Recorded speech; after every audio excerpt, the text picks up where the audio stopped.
It's the Fellowship of the Geek Show, a weekly podcast about comics, the comic book industry, and other geek pop culture.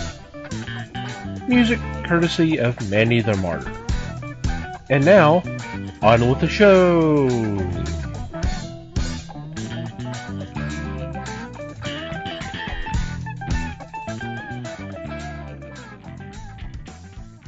Hey there, everybody. It's the Fellowship of the Geeks podcast. My name is Thomas Chick, and joining me for this episode is Mike Marlowe. Hey, gang. Les Webster. Hello. The fuck? He's And Liz Newman. Hello, everybody. He's channeling his inner Julia Child again. I guess. I'm Either that or this. I'm making sure you can hear me. Okay. I thought it was Mrs. Non-Smoker, but, who do I know?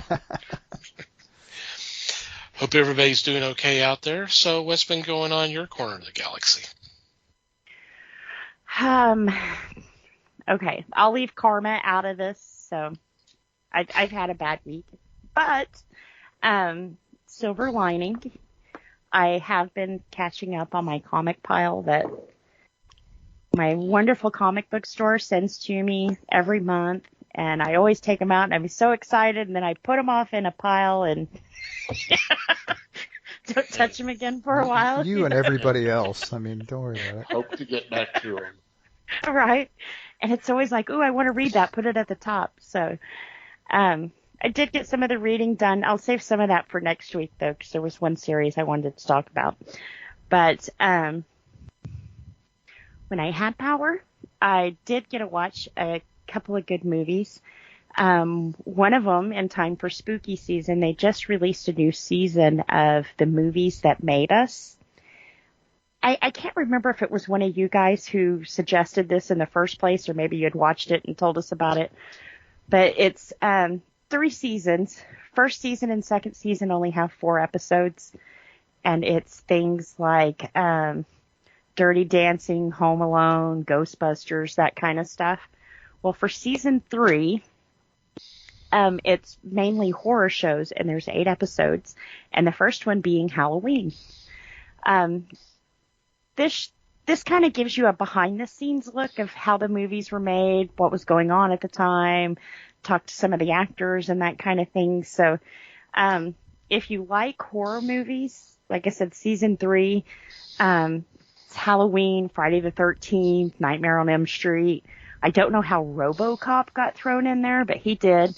One of these things is not like the other. Right. Then it's got Nightmare Before Christmas, which, heck, I'm going to sit there and watch at least an hour of Tim Burton talking. But then, to kind of throw you into the Christmas spirit, they throw in Elf, and they show you a behind-the-scenes look at that one. So far, it's pretty interesting. It's not the things that they reveal from behind the scenes is not your typical stuff that you find on like the trivia section on Rotten Tomatoes or IMDb. It really is some of these things I had never heard before. So if you like that kind of stuff, it's definitely a cool little series. Like I said, the first 2 seasons, 4 episodes, I think they're all like 45 minutes apiece. So, but Interesting. yeah. Yeah. They have been so far. I guess they call it a docu-series. So. Probably, because they like combining words. Yeah. Whoever they are. Right. What did you think of the first 2 seasons of that? I liked it. The movies they pick are definitely iconic movies. So it's kind of neat to see the kind of behind the scenes. Like Dirty Dancing, they kind of got into the dirty behind the scenes. Some of the cast members weren't getting along, and me and drama. Yeah. So that was kind of interesting, and it kind of explains some parts that you're like, wow, you can almost feel the tension between these two, and it's because there really was tension between those two. Yeah. But I definitely liked it, for sure. It's always kind of neat to see parts and pieces and how they put it together, and make what you remember, you know. What did you think about the location when they returned to the location and were looking around and were discussing where the famous scene in the pool was? Yeah. And now it's just empty. Almost haunted looking. Yeah, they found the rocks that Swayze stood on to lift her into the air. Mm-hmm. And I thought, wow, that's kind of different. But I enjoyed that too. Yeah. I thought it was neat to see how it was done. I would have never guessed that. Same here. There were so many twists in it. But, and then I also liked in Ghostbusters where they showed you like the prototypes, I guess, of like what Slimer was supposed to be and that kind of thing, and that was pretty cool too. I've watched one before on Star Wars and how Yoda and stuff was made. Mm-hmm. Kind of good. I'm surprised Star Wars hasn't been picked for one of these. When you talk about iconic movies that, you know, that stand out. Star Wars is almost too iconic. It's true. But that's kind of what this is. They're calling it, these blockbusters brought us together and gave us the time of our lives. So it's kind of like, you know, Star Wars was a big part of that. I remember going to the drive-in before they shut down and Star Wars being double feature, you know, family movie. Mm-hmm. So it'll be interesting what they pick for season 4. And if they're going to add, if it's just going to be 4 movies or if it's going to be 8 like this season's been. I agree. It'll be interesting how they handle that. Yeah. That's one that I need to go back and watch again, or at least the new episodes. Yeah. I said season 3, I think, just dropped maybe within the last week. Okay. Well, there you go. So it was you that gave me that suggestion. Well, thank you. I'm not taking blame for anything. No, this one was good. It was good. Now, I have a lot of stuff saved on my watch list that you guys talk about here and there. So I never remember who exactly was like, watch this. And just like your comics pile, you'll get to it eventually, right? That's right. Yeah. Although Amazon, you know, after you watch so much stuff on there, they start like, hey, we recommend this. Some of the movies they pull up for me to watch, it's like, oh my God. This podcast is ruining my watch list. You're welcome. Happy to help. We're just making your watch list interesting, that's all. And you haven't seen nothing yet. Mm-hmm. I had Killer Tomatoes and Killer Clowns on there yet the other day, so it was like, huh. And now, admittedly, the clowns was probably because of me, but... Oh, yeah, probably. It was like, So yeah, if you haven't seen it yet, it's pretty cool, and it's not one of those that you have to have watched 2 seasons before to, you know, you could really start anywhere on the list. True. Cool. Nice. Oh gosh, that's me then, huh? Okay, so last week I plugged an All the Horror live stream. Funny story, this week I'm going to plug an All the Horror live stream. What? I know, I've got myself signed up for 2 of these things. This one is actually with the guys from Victims and Villains. And I will put links in the show notes again so that people can come check it out. But honestly, the other reason I'm bringing this up is because I watched my homework for that, and I'm not going to spoil anything, but it was interesting. It was a movie that I probably should have seen a long time ago, and hadn't watched, but It was an interesting experience watching it. I actually I liked the movie better than I thought I would. So that was fun. But yeah, I'm gonna go on their show. They're doing it as a live stream. I'm not exactly sure what kind of format they have. They haven't really given me a lot of details yet, so I need to hound them about that and put them in the show notes as a plug. But it's going to be fun because I have been on Josh's show once before, and that was a lot of fun as well. So I am looking forward to hanging out with him again and whoever else he has on there with us. And it's going to be a whole lot of fun. So and what was the date again? That is Saturday the 23rd. Okay. Right. Cool.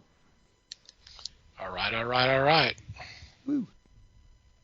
As for me, I took in a couple of monster movies. One was, as I told the group before, Monster Squad, 1987 movie that really didn't have box office talent, but it was a fun story for all ages. So I'm going to go on and say yes, give this a shot. Well, it's kind of hit cult classic status at this point, Yeah. too. So Yeah. Yeah. So there's a damn good reason to do it. Yep. To see how this became a cult classic. The other show I saw was a production with Rob Lowe. And we may have discussed it. It is Attack of the Hollywood Clichés. This is a documentary made this year, and it was fun to just watch things that you see every movie and you accept it, but then you watch this and you go, this is a cliche. And one of the great things about this one, and I think Thomas will like this, they discussed the Wilhelm scream. Yep. And it was funny because they showed clips of various movies with using that one scream. That scream God, yeah. That's cool. That scream was in a movie where a guy was attacked by an alligator while crossing the swamp. That's the first appearance, and then it just rolled through everything from Star Wars to just about anything you can think of. Yeah. To have that scream appear, and you go, I know where that came from. Mm-hmm. And Thomas is the one that first told me about it. And it's one of those cliches that shows up. So, yeah, track that down because that was a fun, what about 60 minutes of stuff. So it was funny as can be. That's cool. I know there's a few collections on YouTube that may be about 3 or 4 minutes, and you're talking dozens and dozens and dozens of uses of where that scream has been used, and there's times where you can barely hear it, but you can hear it. You're just like, it's just because it really wasn't used until Lucas used it in Star Wars film. And then, of course, everybody loves Star Wars films, so they love that scream. So now everybody uses it, almost to the extreme. Right. But yeah. And when you hear it, you'll know it, Mm-hmm. and then you'll start to hear it in everything. And that's honestly because it's in everything. Yeah. So yeah, that's interesting. Yeah, because that was back in the 50s, I think. Something like that. That's when it was originated. I've not seen the original, or the first time it was used, but I have seen one that was some point a couple of years later or something like that, where a cowboy gets hit with an arrow. I think With in an like in the arrow. leg. Yeah. And yeah, and then and that's 1951. okay. Yeah. The first to film I Distant may have- Drums. I may have been wrong. That may have been the first use. Was that the first one? Okay. I couldn't remember. But yeah, it's yeah. And in this documentary, they ask questions like, why do women run away from terror in high heels? Mm-hmm. And this is stuff that you observe it and you go, why is she in high heels? But they, in this documentary, just make so much fun of it. And this is on Netflix. So if you get the chance, stop down and watch this. Yeah. Because with Rob Lowe handling it, it makes it that much funnier. Yeah. And what was the name of it again? Attack of the Hollywood Cliches. That sounds good. You know, a big one in horror films, since it's horror month, was, you know, back in the day, the person being pursued or something like that goes to a telephone booth and of course it doesn't work, or go to a house and the lines are dead or something like that. That's and that's been replaced by cell phones that's out of the service area. Mm-hmm. That's a cliche because that happens in every freaking movie now. Yeah. It just happens to be you just happen to be in a place where your cell service You're cut off. You're cut off. Yeah. You're on your That's own. that is a big one now. You know what I love is the guns that never run out of bullets Oh, yeah. until you really need it, Yeah. and then you're out of bullets. Oh, and then what do? You throw the gun at whatever you're You throw shooting the at, gun. because that helps.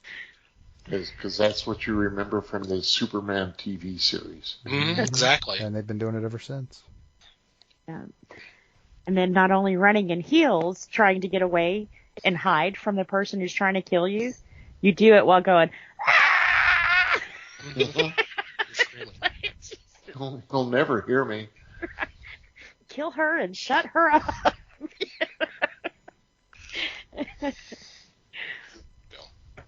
Yeah, like in Friday the 13th and Halloween, it's the screamer who dies first. Right, because all serial killers have echolocation. Yep. And even Hello. they're like, tell her to shut up, kill her. Well, that's the audience response there. Yeah. Thank Kill you. her, shut her up. I ain't listening to her for 2 hours. What was it I was watching the other day? I can't remember what it was, but it was a horror film. So that tells you how it made a mark on me. But there was a sequence where this girl was being chased, and the scream was identical, and it was so loud and it was so annoying. And it was like it was recorded once, and so we're gonna play it over and over again. And I was like, I'll kill her just to shut her up. Yeah.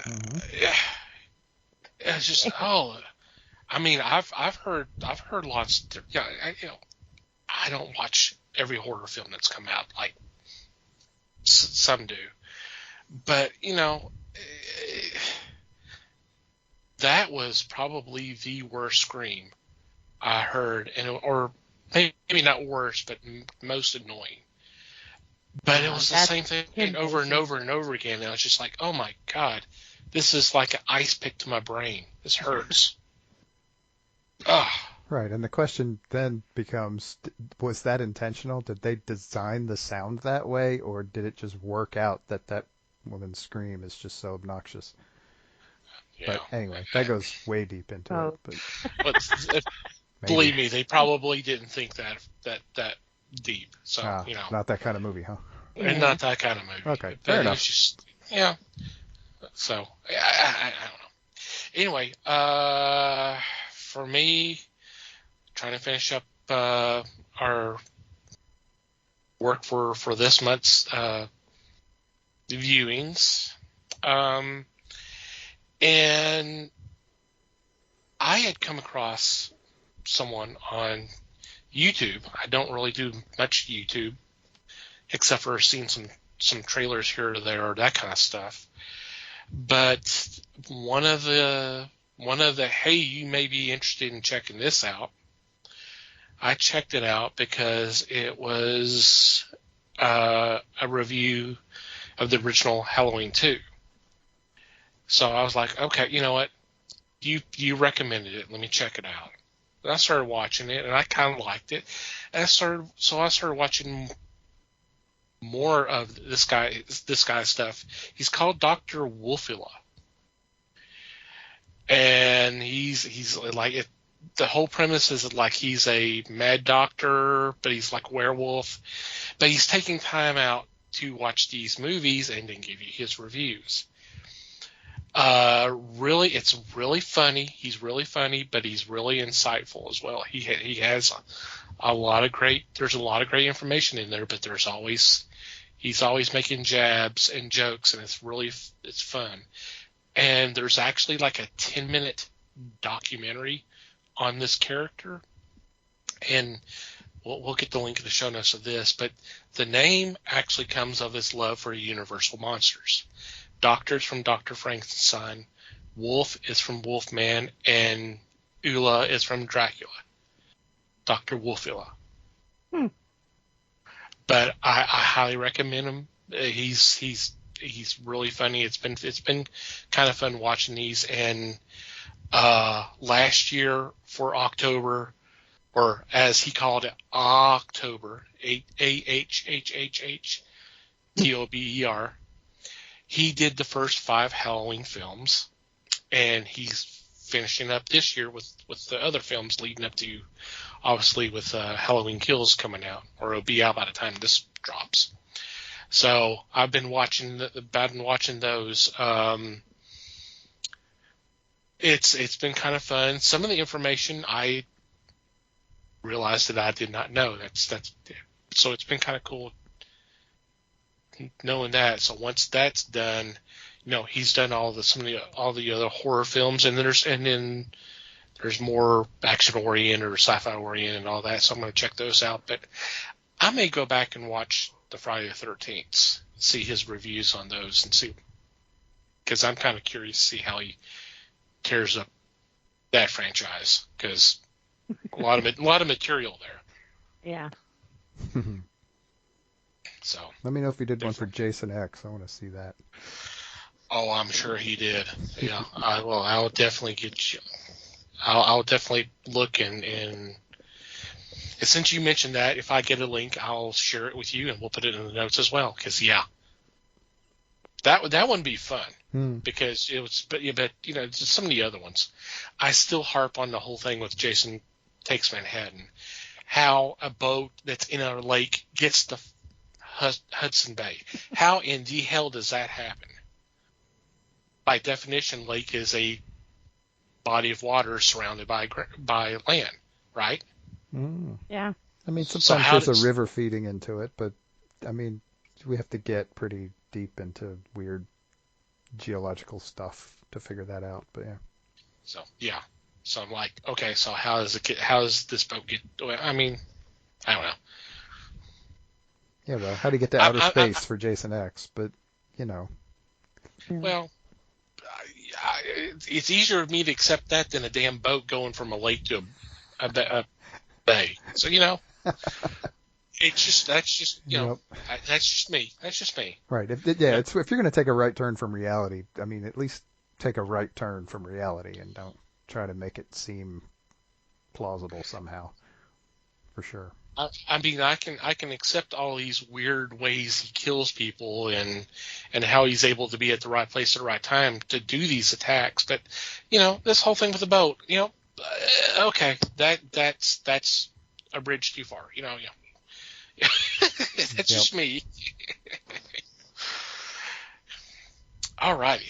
Before we get into this week's discussion, we'll do want to point out that we do have a Discord that you're more than welcome to come join. Discord is free to sign up. The app is free. We do have an invite on our homepage, www.thefellowshipofthegeeks.net.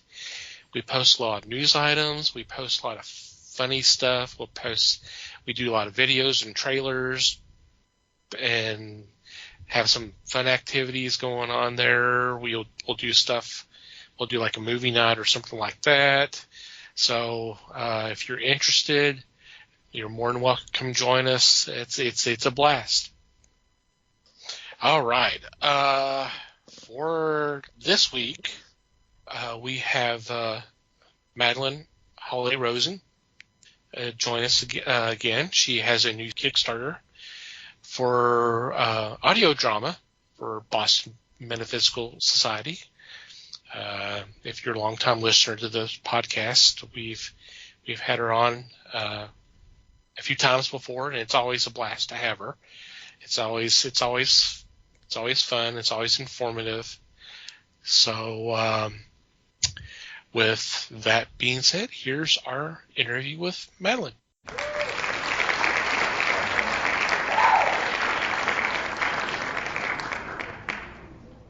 And we are joined by Madeline Holly Rosen, who's on with us again to talk about her new Kickstarter. This is Boston Metaphysical Society, the radio drama. Is that correct? Yes, that's right. And thank you so much for having me on the show again. Awesome. You guys are great. Thank you so much. But yes, it's called Boston Metaphysical Society, The Ghost Ship, and is an 8-episode audio drama. It's a complete story with sound effects and music, a full cast. And I was lucky enough to bring on the production team from the audio drama Sage and Savant. That's Eddie Louise and Chip Michael, who wrote and produced it and also acted in it. And because it's not like I know anything about audio dramas, so, I had to bring in people who actually did. But it turns out I'm a pretty good producer, so that's a different skill set than what they were doing. Well, that's a plus. Yeah. It means I just know how to handle contracts and get all the legal stuff done and make sure all the additions happen and everything gets organized and scheduled and all that other boring stuff that needs to be done. Oh, is that all? I mean, gosh. Sounds so easy. I know, right? I know. And then make sure the actors all get paid and all that good stuff. But no, I like paying people after they've done a good job. So that's always fun. It's like, here, you're awesome. Here's your money. Mm-hmm. But the story itself takes place during the original 6-issue miniseries. And for those of you audience who have no idea who I am, I don't know how that's possible at this point, but yeah. I'm the writer-creator of the Steampunk Supernatural series, Boston Metaphysical Society. And we started with a 6-issue miniseries that went to trade. And we now have 4 sequels out. We actually just got the books yesterday for the Book of Demons, the latest, the Kickstarter that you guys had me on earlier this year for. Mm-hmm. So I'm excited. Yay! Yeah. I know. We'll start shipping early next week. And so yeah, I actually, Eddie Louise and I had met each other. She's a writer as well, and her husband. We'd met, I think, at Clockwork Alchemy, which is a small steampunk convention in Northern California. And we became friends.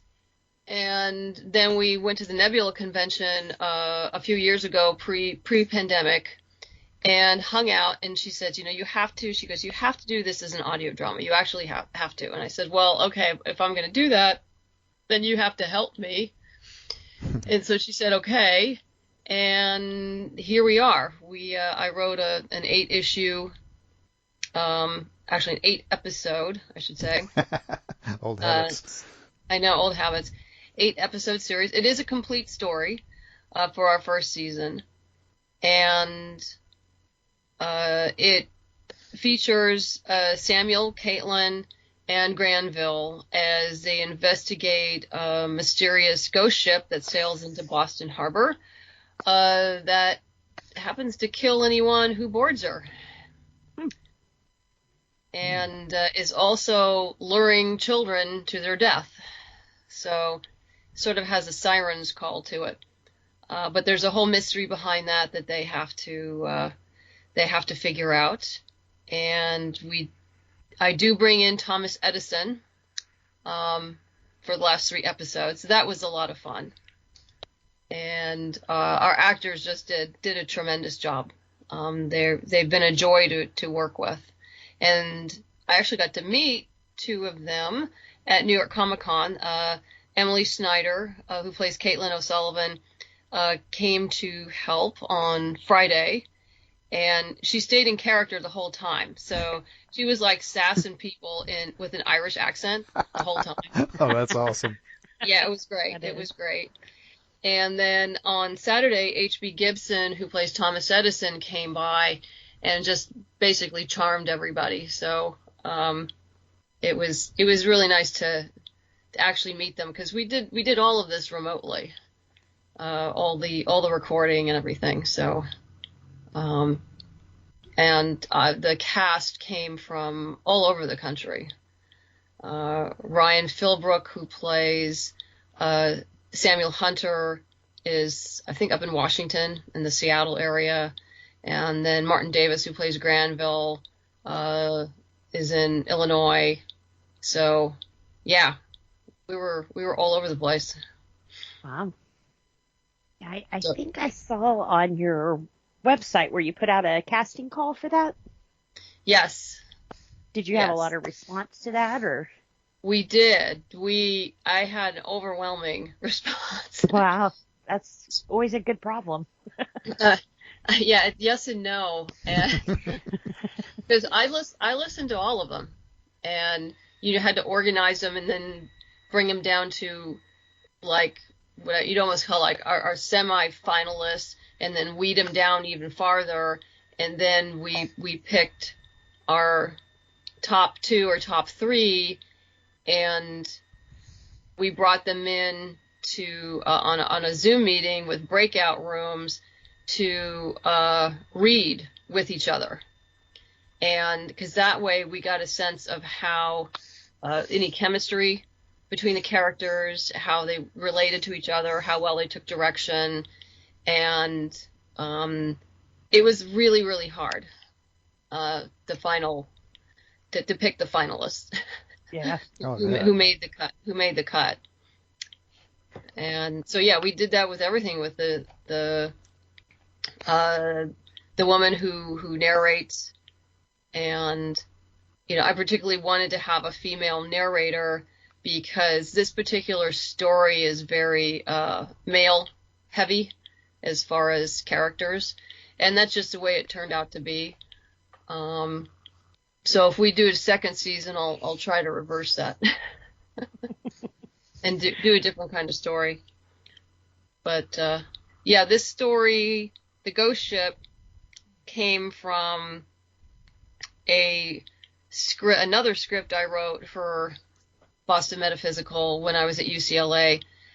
My last year there, I was on what they call the TV track, and so I wrote the pilot of Boston Metaphysical, which became the 6-issue miniseries. I readapted that, and then another class I took, the instructor had us do what we believe would be the 5th episode of our series, because if you can do a 5th episode, that means your series has legs.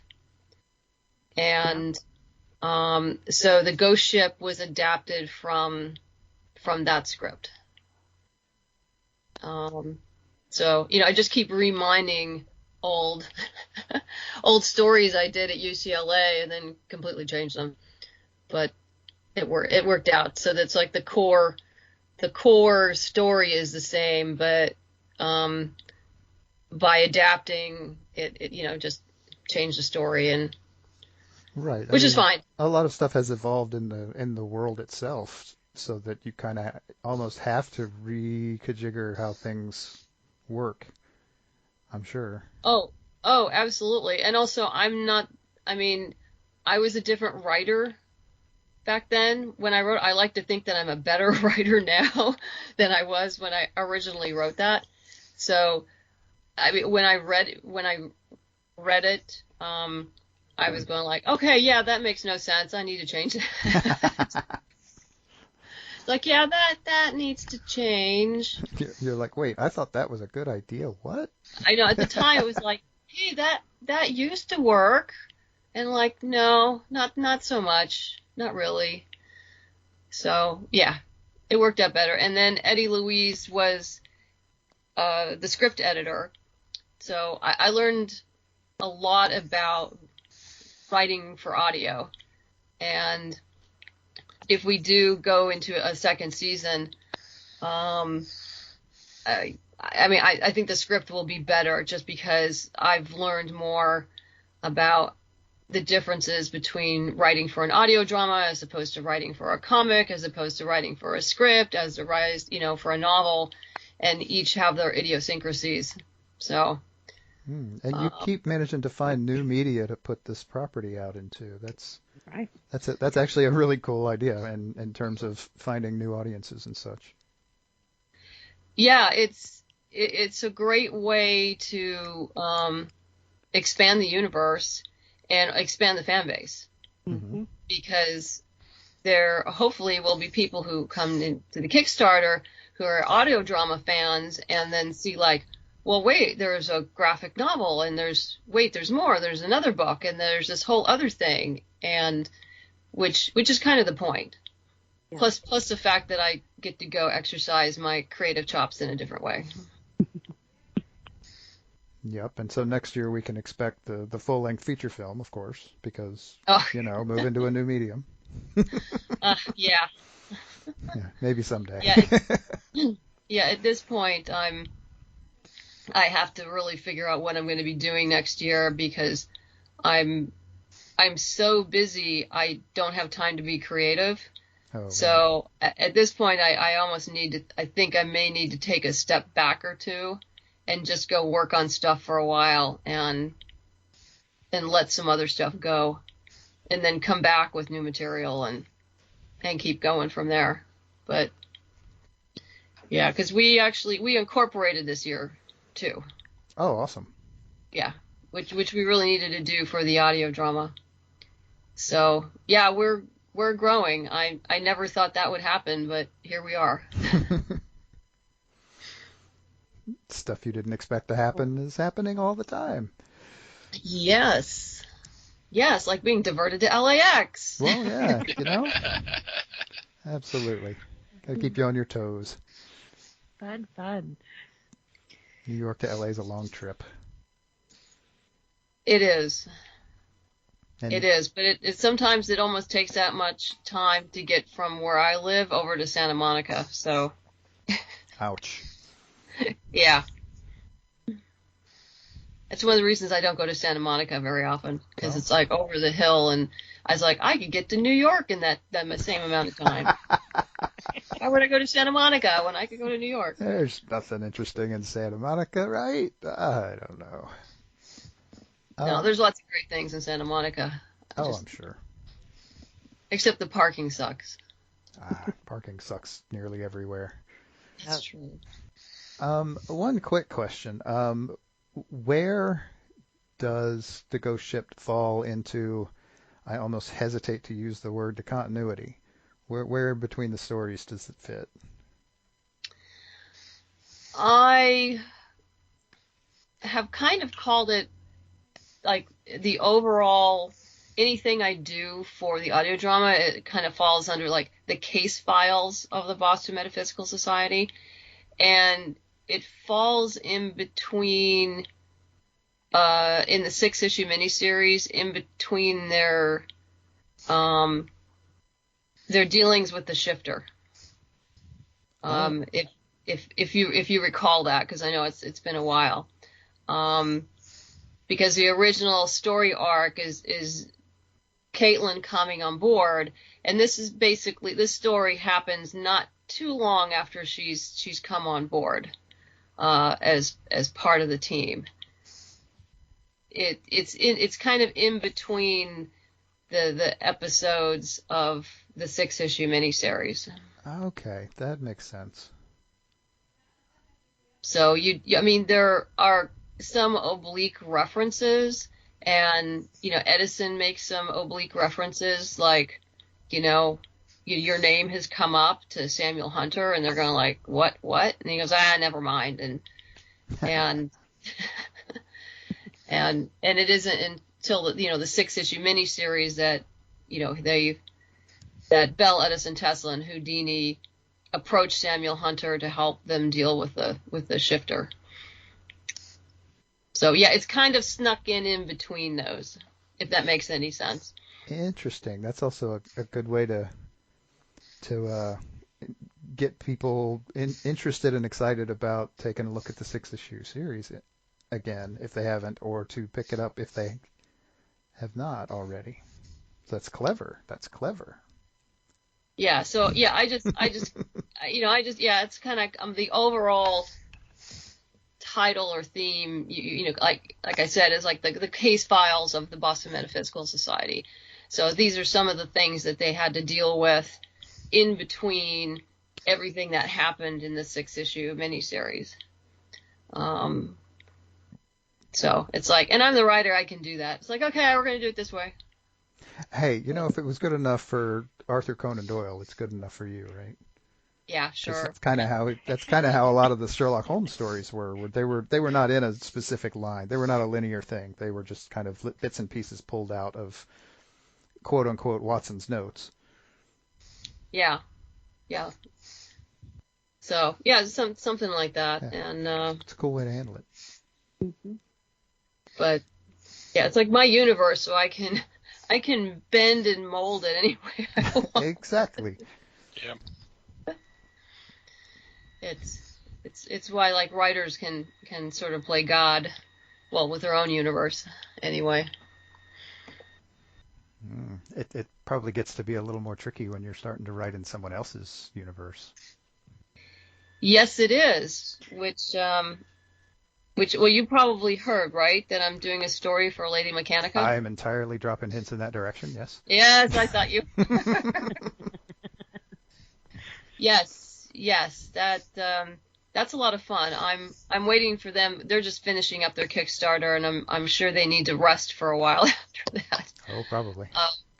Yeah, they actually have a few stories ahead of mine. So, yeah, I mean, I put together the core story, but yes, I'm working with Marcia and Joe, and they're gonna obviously assist me in filling in the gaps to make the continuity make sense for Lady Mechanica, which is which is what I hope they're going to do. Right, but hopefully what they're planning on doing, the story editing for that. Yeah. Oh yeah, no, they are. I've talked to both, and they're great, and we've already worked out some stuff because I said, well, can we do one thing this way, and they said no because XYZ happened in the previous issue, and I said okay. So and then we just work out those issues so it flows, but I actually enjoy working in other people's IP or other people's sandboxes, mainly because I can really have fun with the story and then just hand it over for someone else to produce, and I don't have to. Unlike with Boston Metaphysical, where I handle everything, with the artist and colorist and the letterer and pre-press and make sure everything gets done right. In this case, I just hand over the script, and if they need rewriting, I take care of that. But yeah, as far as production, it's up to Joe.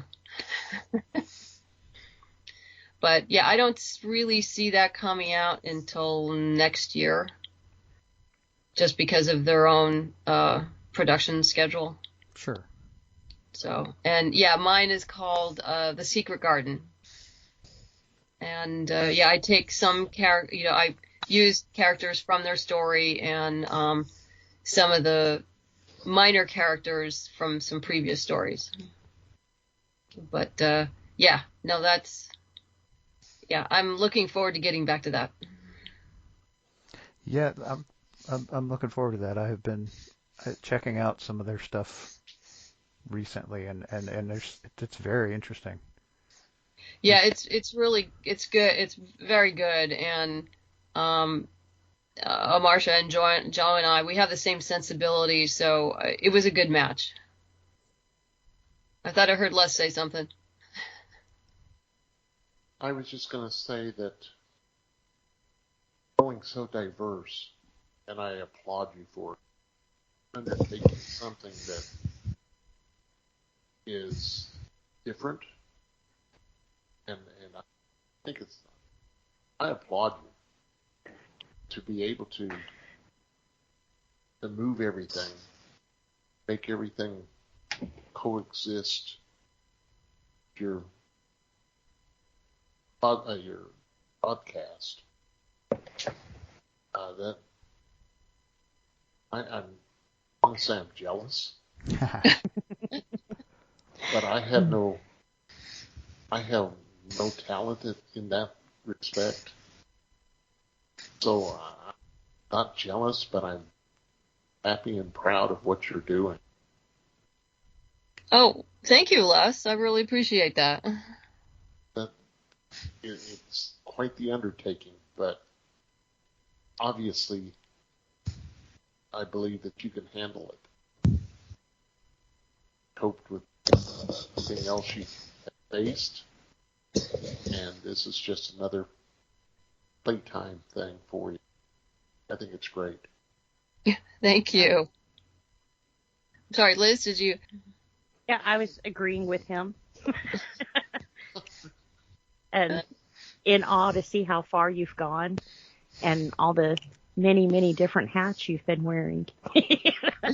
That's great. Instead of a jack of all trades, I guess you're a Jill of all trades. Something like that. Yeah. Right. So it's gotten to the point where I need to hand off some of that eventually. So I can do what I really like to do and create things, and instead of monitoring the business. Right. Which takes up a great deal of my time at this point. I bet it does. Jeez. Yeah. So you need a delegation hat. You need a manager. Right. So I probably need a PA, because the last 6 weeks I've been pretty much on the road nonstop, because as you know, all the cons decided to cram all the cons into like every weekend in the fall because of the pandemic. Right. And I like looked at my husband and it's like, I need someone to tell me where I need to be and when, because I just don't remember anymore. Remind you what town you're in. Yes. No, that has happened in the past where I've been in a plane, fallen asleep, we've landed, I've texted him and said like, where am I? And he keeps track of the flight. He loves to do that. So he keeps track of where the flight's going and where it lands. And he'll go like, oh, you're in Minneapolis. Like, okay, do they have food here? You know, at the and learning where all the if you're going to have a layover, where the best airports to have a layover are at, and things like that. So yeah, Nashville's not too bad. Phoenix is pretty good. So is Denver. I was going to say, I wonder how Denver is, because I've heard so much weird stuff about their airport. I haven't been there in a long time, but last time I was there, it was totally fine. But yeah, all the airports are different. Burbank it's very close to us, so it's extremely convenient, which is why I love to use it, and it's easy to get in and out and get on the plane. But it's pretty run down at this point. It does need an overhaul. There's no doubt about it. I'm sure they know that and are trying to figure out how to do that without causing too much chaos. But yeah, you can't buy a sandwich there for less than $20. Oh my God. It's crazy. It's crazy. And it's because it's all Wolfgang Puck. Oh, jeez, no wonder. Yeah. Yeah. I mean, literally every sandwich was like $17 to $20. I'm like, no, not doing that. Wrapping it in gold. And there's no other airport is like that. You can grab a sandwich for $10 or something, and that's fine. Yeah. Because in an airport it's always going to be. There's a markup for sure. There's a markup, convenience, and that's and that's fine. But yeah, that's nuts. But LaGuardia is gorgeous. If you haven't been there, they've been remodeling it. It is just beautiful. Just beautiful. And easy to access. If you're going to go out to the East Coast, to the New York area, go to LaGuardia. I was just there. I can tell you it was, It's funny how you start traveling a little bit and these sorts of things become really important all of a sudden. Right. All of a sudden you just got a bunch of basically airport reviews. It's cool. Yes. You just got airport reviews from me. Absolutely. It's something different to think about along the way, right? It's the kind of thing that's one of those random things that, oh, hey, yeah, this is important. This is a thing. Yeah, but getting back to the subject at hand, one of the things that's interesting about doing the audio drama is the music. And Chip Michael is composing original music for it. And he's been sending me little clips of things. And, as we get closer and closer to what the theme is, and I'm not sure I could describe it to you verbally well, but it's really interesting to listen to pieces of music and think about them in terms of, does this represent Boston Metaphysical? Does this sound like what I think the series would sound like? And so that's been a very interesting process. Yeah, that's a different angle to come at it from. Yeah, didn't plan that when you were writing the original series, did you? No, and definitely not that I would be the one making that decision ultimately. It's nice to be making that decision. And listening to the different audio tracks, Chip already has all the voice tracks laid out, and he's currently working on the special effects, and some of them he didn't have, and there's a couple times, Eddie Louise is his wife, by the way, their husband and wife team, and occasionally he has a lot of sound effects that he already has, because he's a professional composer and audio engineer, but every once in a while he doesn't, and so I need women's leather boots walking on cement, or in a staircase has echoes or something, in an enclosed staircase. And so his wife will then go walk down the staircase and they'll record it in her leather boots, because a woman walking sounds differently than a man walking. Yeah. Right. And so that's always very interesting. And they'll put up little clips. And my poor actors, one of the requirements for two of the actors is that they be able to carry a tune. I didn't expect them, they don't have to be professional singers, just carry a tune, make it sound halfway decent, and I'm going to be good, because, these are two characters who are not professional singers. And Chip put something together with two of them as they're singing the Bards of Armagh, and they're amazing. They are so amazing, because it's a scene where I don't want to give away spoilers here, or one of the main supporting characters, Jimmy McLaren, played by Ryan Hoyle, has to sing with Caitlin, and it starts off awkwardly, and then they come together at the end in the last stanza, and you're gonna love it. It's so beautiful. It's just so beautiful. And even they did, because Chip sent all of us the clip, and even the actors were like, "Oh my God, we sound so great!" How did we do that? I mean, and it makes the whole scene just so charming. But yeah, we really got some great talent for it. And what's even better is that they're very supportive of the project. Like I said, 2 of them came out to help me at New York Comic Con, and I know they're going to help spread the word. So, it's nice to have your own cast and crew, 110% behind the project that, came from your laptop. Right. It is exciting, especially you get people buying into what's essentially kind of your dream here. And Right. and people are joining in, and they get as excited about it as you do. That's great. Yeah. Yeah, no, I feel very fortunate in, having a terrific production team and the cast. It probably also helps that I pay on time. It probably doesn't hurt, Doesn't hurt. Yes. No, I'm big on that. I like to be a good boss. And as you know, the comics community, and I've no doubt the voiceover community is the same, it's small.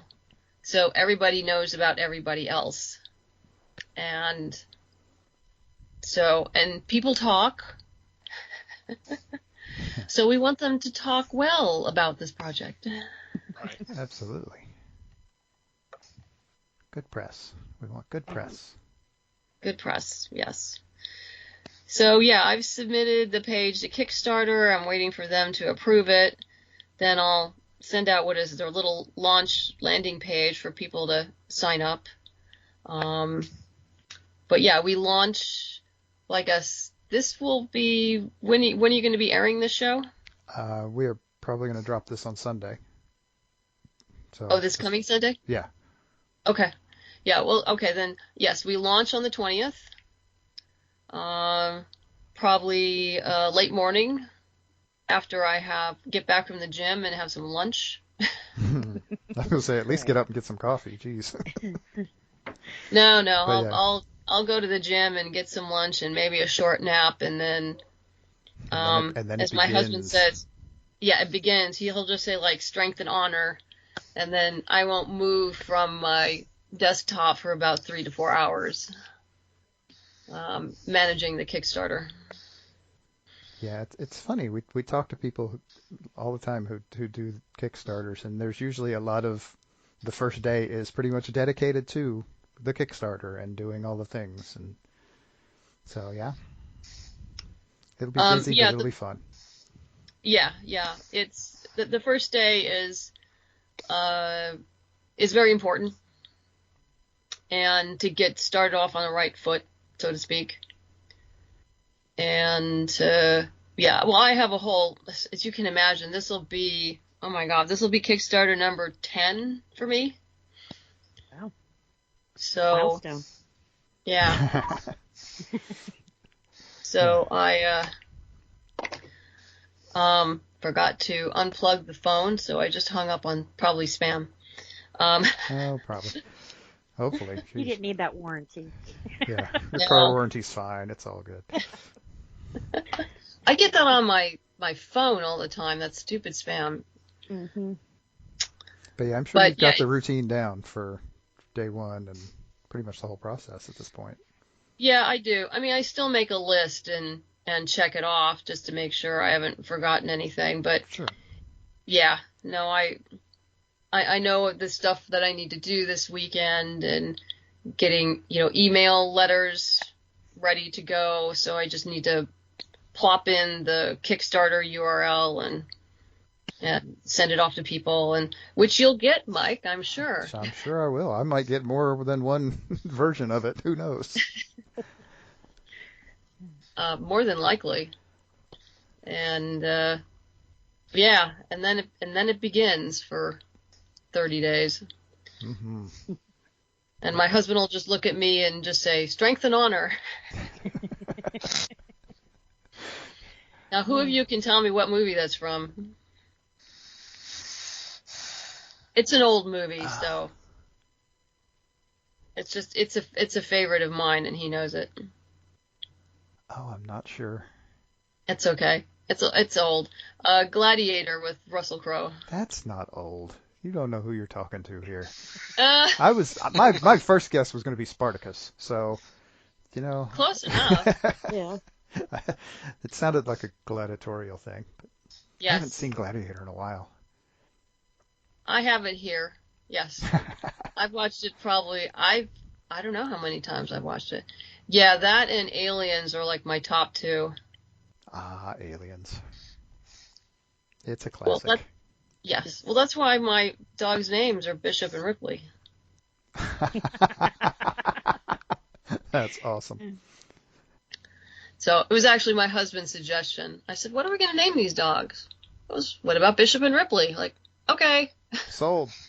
So We was going to name Spartan Spartacus, but we decided on Spartan instead. But he still gets called Sparklers and everything but that now. Lots of other things that we're not allowed to repeat on the podcast. Right? Yeah. oh yeah, dogs always have multiple names like Sweet Pea and Thumpy Butt and Yeah. Everything that rhymes with their name. We had a Zeus that we called Goose, Mm-hmm. I don't think we ever called his name. And it's weird because they know all of them. Yeah. They know who you're talking to. They do. They're just dogs. They just hope you're talking to them so they perk up, Right. Yeah, I think they respond to tone quite a bit. Yeah. Yeah. Especially positive ones. Yeah. Yes. Well, and like Flocko, I think he listens for that "oh" at the end, and he's like, "Oh, that's me." Do, here I come. What's his name? His name's Flocko, but we call him Taco. Yeah. What does Flocko come from? It's Spanish for skinny.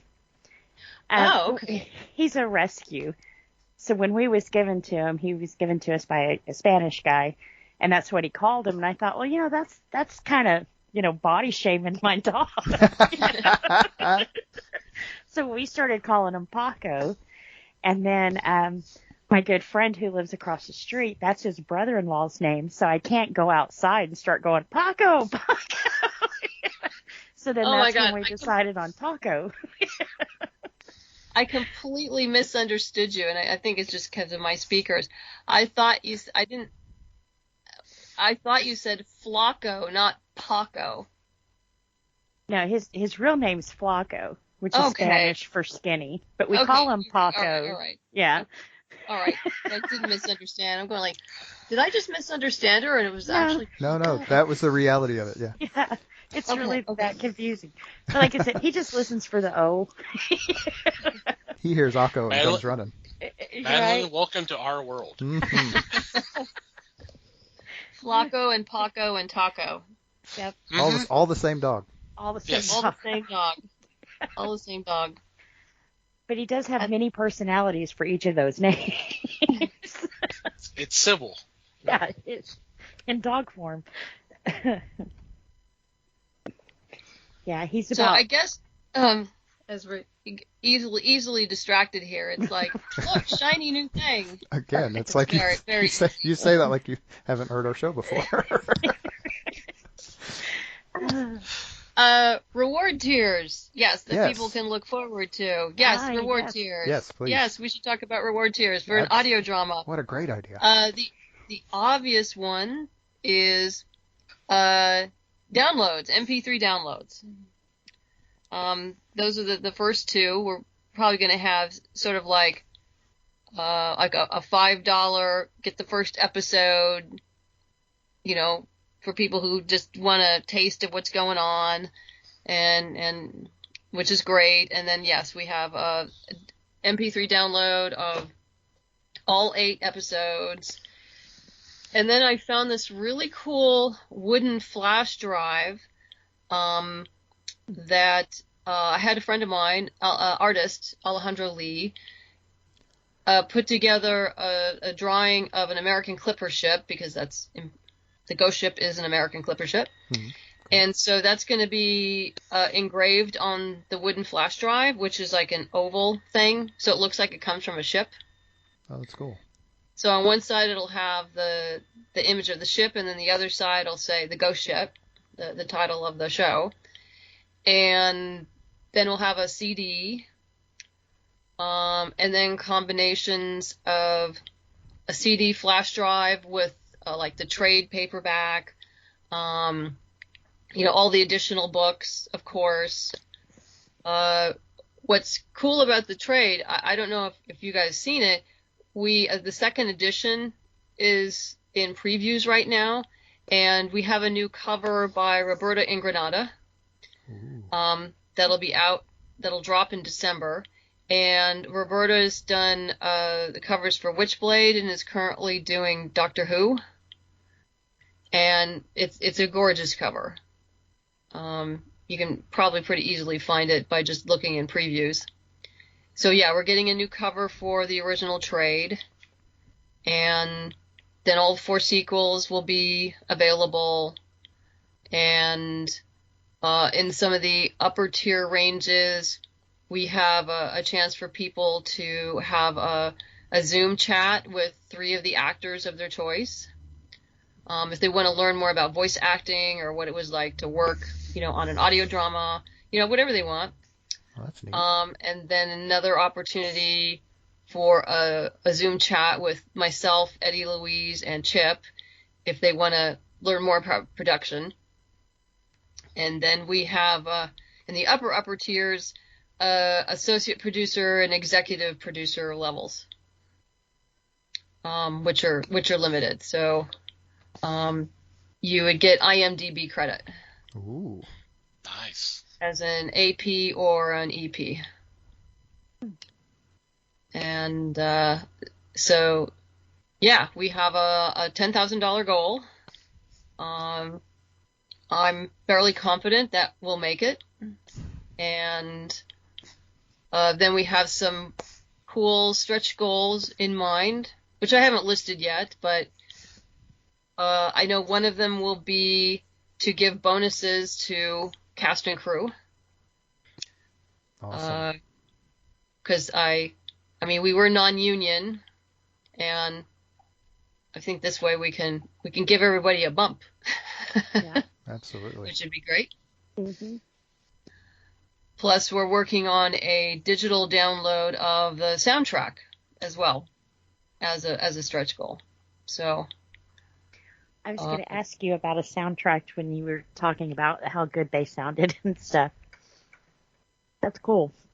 Yeah, so it'll be interesting. I know Chip is working really hard right now because I'm going like, we're launching next Wednesday.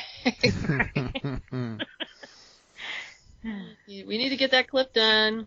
Yeah, I'm taping the video for the Kickstarter tomorrow, and so yeah, at this point I always hire professionals to do it because that's what I've always done before. So there's like this expectation that all the videos look really professional, which I couldn't do.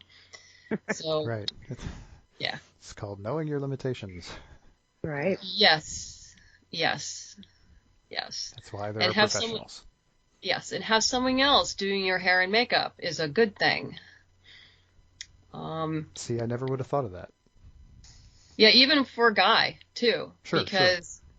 Yeah, because if you get in front of those lights, they just you have no face. It just washes you out if you're not made up correctly. Mm-hmm.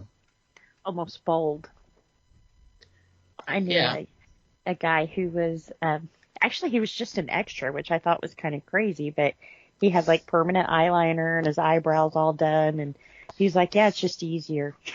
I was like, but yeah, he said the same thing. It washes you out, and you can almost look dead even when you have a good tan going. Yeah, I mean, even for myself personally, I don't wear makeup every day. I just don't. Yeah, But I always I wear. hear you.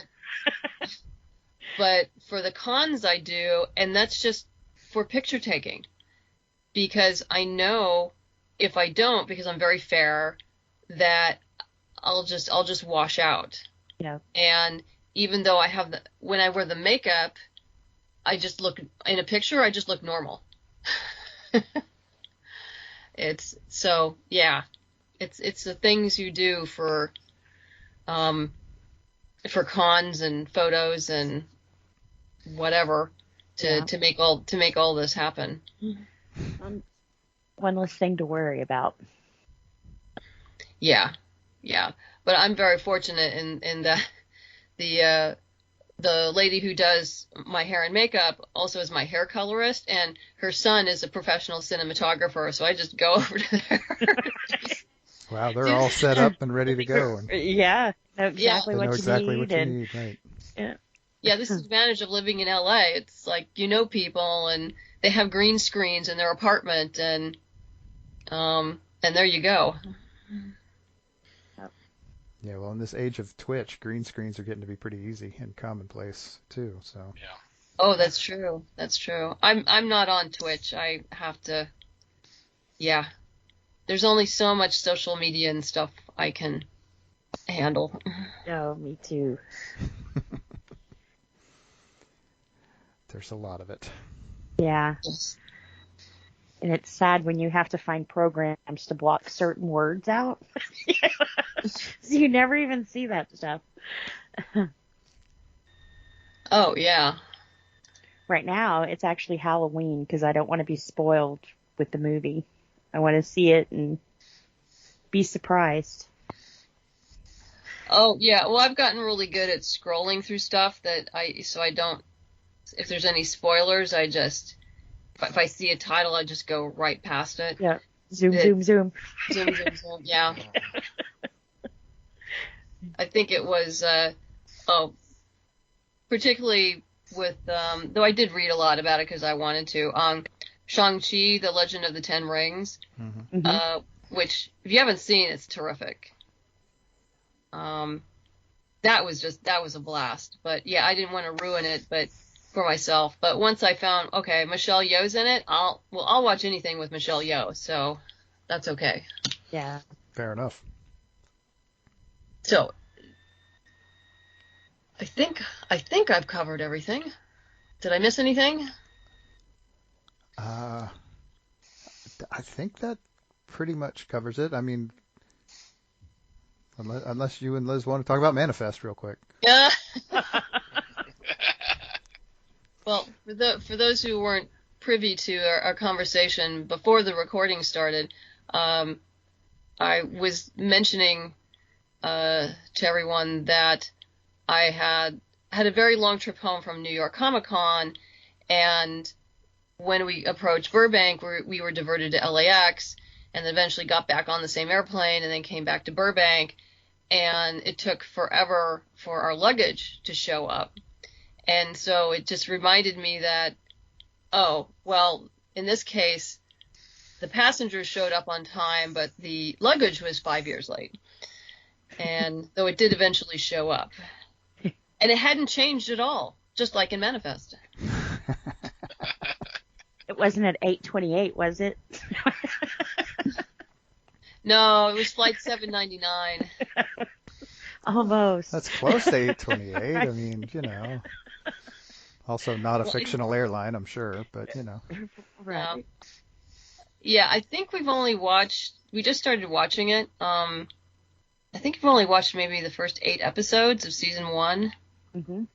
And my husband is really funny because in the early episodes, they show the plane that they disappeared on, right? They show it on the ground, and they show it blowing up, and then they flash back, and they show it again, And my husband's looking and he goes, "That's a different plane. That's the wrong plane." And then he was talking about the plane that blew up, and he says it's a really old plane. So he said they probably actually did blow it up, and then had to get a new plane because they blew up the other one. Yeah. But yeah, they kept changing planes, and he says that's the wrong plane. That wasn't, he was just. Well, he's an aviation nut, so he actually knows all this stuff. So he was like yelling at us, like, "That's the wrong plane." I'm sure it was the closest they could get at that The point engines are after the too fact. big. And I kept going like, "It's a TV show. It's a plane. It's right. just a TV show." It's not right. So I kind of view Manifest as fun, light entertainment. Yeah. And it's neat the way they're piecing things together. It gets more interesting and intricate the more it goes along. That's why when it ended, it was like, what? No! We were almost there, But then I heard that Netflix actually wasn't expecting this to go number one the way it did, because I think it was number one for 7 weeks. And Wow. actually, that's how I found it. I hadn't been keeping up with it or anything. Mm-hmm. So, yeah, I think once they saw the fans really wanted this, they were like, okay, we'll give you one more season, wrap this all up, put a little pretty bow on it. But the way he wrote this was actually for 7 seasons. So we're going to get 3 seasons crammed into one. But he was like, I will tell you everything. So. Okay, well that's good to know. I mean, they did the same thing with Lucifer. Yes. They gave it a short last season, but it was good. It made sense. Yes. At the end. Give him a chance to wrap things up and not leave it all up in the open and stuff, Because you can imagine each season, without spoiling anything, it always ends on that cliffhanger because, like I said, he was expecting this for 7 seasons. So, of course, I'm not going to give too much at the end because I'm going to give that to you for the new season, 7 seasons is audacious, though. That's wow. That was kind of, yeah. That's bold. It is. Well, particularly nowadays, because Netflix really doesn't want them to go longer than 3 seasons anymore, unless you're really special. Yeah. I don't know. We may see a Squid Game 2, 3, 4. Yeah, Squid Game was great, and we've been enjoying a lot of the Korean series that's been on Netflix. And if you like something that starts out deceptively simple and then gets more interesting, complicated, and it's a terrible name. It's called My Hollow Love, as in a hologram. It's a terrible name. It's a stupid name. I don't know who thought of that. It was a terrible name. But it's actually, it is a romance, great characters, great acting, but it's also a murder mystery. And you don't really get into that until you're really into it and you realize, wait a minute, this just upped a few levels in complexity and got really interesting. Because we first started watching it going, oh, it's light and fun, and like, oh, wait a minute, this is interesting. Yeah. So, but why? Yeah. Netflix? It's Netflix. It's called My Hollow Love. I have to look that one up. Yeah, I don't know who does the translation for the Korean series, but whoever does it, I think they're an idiot. They're just terrible. I guess from an American perspective, maybe from a Korean's perspective, it works. But from an American perspective, I kept looking at this thing called My Hollow Love, and I'm like, really? And then we watched it, like, wait, this is really good. Which was great. You love to be surprised like that. Yeah. And have you seen Clickbait? I have not seen Clickbait yet. That's one where every episode you're like, okay, this is what's going on. And then the second episode comes on, you're like, wait, no, that's not what's going on. This is it. This is who it is.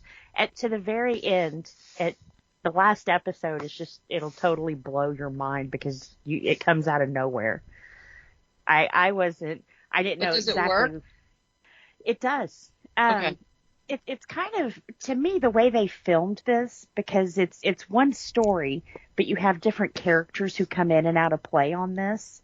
Okay. So, like one scene that you watched in the first episode, you see it again in the second episode, but it's shot in a different way. So you could tell that the perspective has definitely changed, and honestly, it changes the whole story. Of course, point of view. Oh, of course, yeah. But it was just one of those where you're like, wow, people are messed up. But it was pretty good. Somebody had mentioned it on Twitter. I think when it first came out, it started trending, and people are like, man, this thing has more turns than, But it is. Every show, it's like twist and turn you. You think you think you got it figured out, but you don't. You really don't. More left turns than a NASCAR race? Yes, because it's pretty good. I was surprised. I think there's 8 episodes total, Okay. but it's pretty good. I'll go put it on my list. Go check it out. I was surprised, but I haven't watched any of Squid Game yet. But I've seen enough memes where I think I need to. It's pretty violent. Is it? Yeah. It's pretty violent, but yeah, it's a social commentary. You'll get that real quick. Between the haves and have-nots. Yeah. Definitely watch that one. Oh yeah. But anyway, I have to go walk the dogs. I was going to say, Kickstarter. Yeah, we should. Kickstarter. Yeah, Kickstarter. It's so easy to get this, it's like, here, shiny object. Yeah. The reality here is that of all of the times you've been on our show, Madeline, this one is the closest to the real experience of being on our show. Yeah. This is more like our regular show. It's easy to get distracted. And that's okay. We're getting very good at it after all these years. But yeah. No, it's fun to talk to, fellow nerds and geeks and discover new things that I haven't, seen or heard before, and get recommendations, and that's always fun. Mm-hmm. Wait, I enjoy talking to you. Thank you. Yeah, I actually found the Squid Game because a friend of mine, Christina Strain, who also writes for Shadow and Bone and wrote Ohana on Netflix. She's incredibly talented. That's just go watch anything she's written. She's marvelous. I love Shadow and Bone. Yeah, when she and she's done comics too. She started out as a colorist for Marvel. When she mentioned on Twitter that she wished she had written the Squid Game, and I'm like, okay, if Christina wishes she had written this, we have to go watch it. And so yeah, it was great. Very cool. Yeah. So, but anyway, since this drops on Sunday, just a reminder that the Kickstarter will launch on Wednesday, October 20th, probably about mid-morning Pacific Standard Time. And yes, it'll be for the Boston Metaphysical Society, the Ghost Ship audio drama. And I firmly believe that the next IP I do will have a shorter name. Well, you're starting yourself off in the hole with Boston Metaphysical Society, honestly. It's a bit long to start with. But yeah. It is. Unfortunately, it works. It does. Yep, it does. And we keep coming back, so something's right. Yep. For sure. Yeah. It definitely works. Yep. But we'll link all the stuff in our show notes too. And I can send you some. Well, you've seen the cover, right, of the for the CD. I believe so. Yeah. Do you need me to send you that, or? That would be great. I can do that.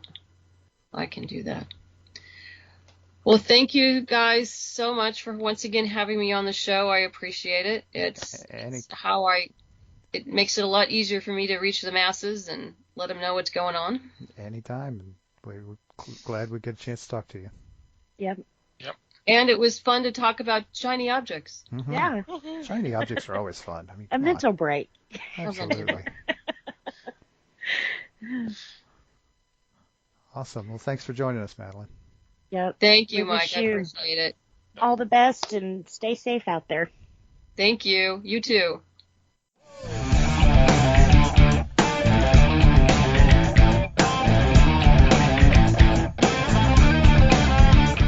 Okay, we're back, and this is probably a little weird that I'm the one talking and not Tom, but the deal is we're actually going to take a little bit of a break from doing our comics picks for at least a couple of weeks.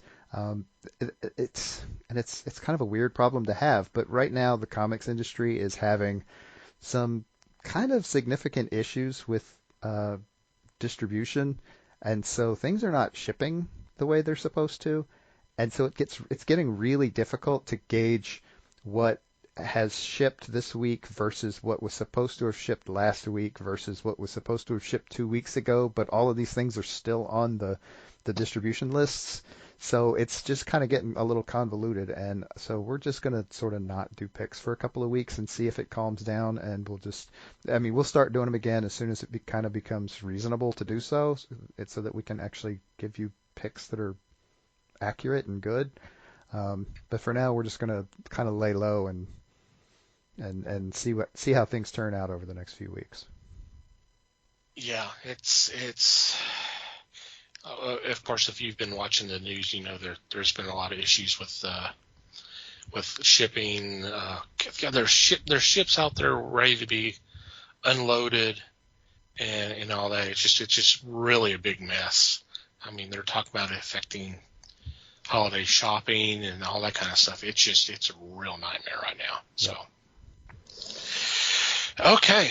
I appreciate you doing that there, Mikey. Thank you. Any special shout outs this week? Obviously, Madeline for joining us. Yeah, thanks, Madeline.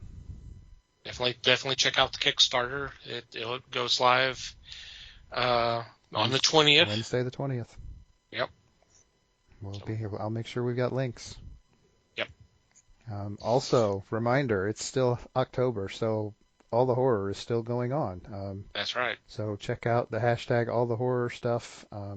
Check out at All the Horror 18 on Twitter to keep up with what's going on, and check out a bunch of shows. And it's fun too because it's a bunch of shows with a bunch of crossovers with other shows, so you're getting tastes of multiple shows at a time, and there's honestly some really good shows out there, and some of them might be worth checking out beyond just this month. So take a look at what they've got going on. Yep. And once again, the 23rd, you're going to be on Victims and Villains live stream. Live stream. Yep. It's going to be exciting. Yep. So, yeah, and we'll have a link for that as well in our show notes. So, all right. Anything else? I'm good. All righty. We'll go on with our regular shout-outs. I want to thank Pop Goes the Culture Podcast Network for allowing us to be part of a great group of fellow podcasts. There will be a link in the show notes for them as well. Definitely check those guys out. Thank you.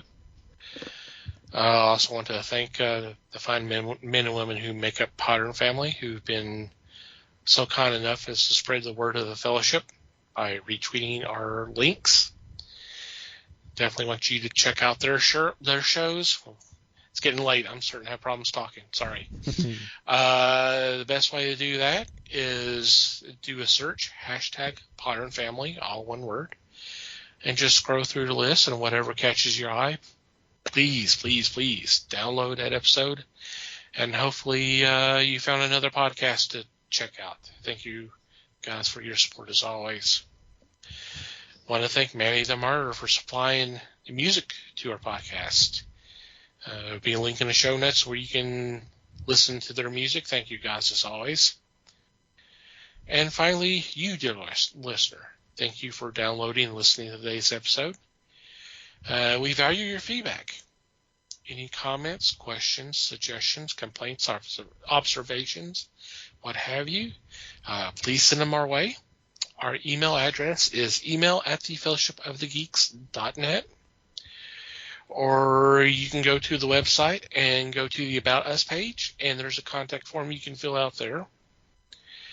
We mentioned our Discord. You can join there, and we do have a feedback channel that you can post your comments or questions, whatever you, or you can send us a message there if you want to talk to us individually, or your comments.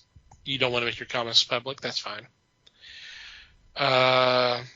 We are on Facebook, The Fellowship of the Geeks, and obviously we're on Twitter, @Fellowship Geeks.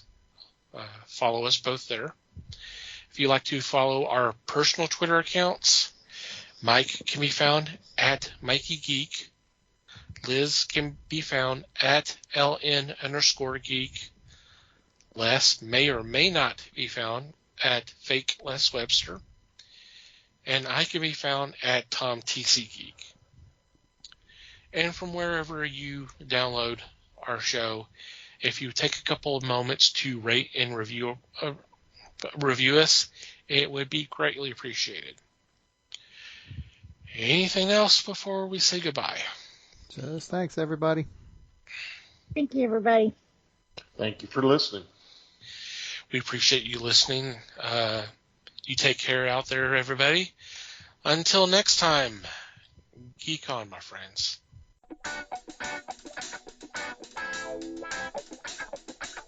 We thank you for listening to the show. Comments, suggestions, and questions can be sent to email@thefellowshipofthegeeks.net. You can follow us on Facebook @The Fellowship of the Geeks and on Twitter @Fellowship Geeks. Until next time,